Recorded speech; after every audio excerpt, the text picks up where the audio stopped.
reply here. My voice isn't that good right now, but this is how I do the brake cables. I used to do them this way.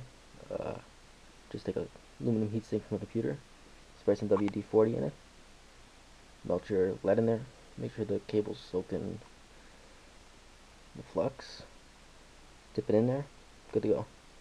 Only thing I can recommend, just make sure you use a slow drill, like this one, for a modded cable. Should run okay. And try not to use a copper heatsink or maybe one that's this thin. You're not going to get nothing out of that. You definitely want something like this thick. It's about maybe 5 mils of aluminum. Aluminum does not stick to lead. It does stick to silver, which is a silver one in there, which I cannot get out.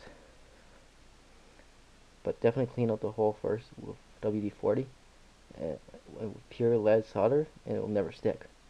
So, good luck. Hopefully this helps anybody out there. Thanks for watching my video.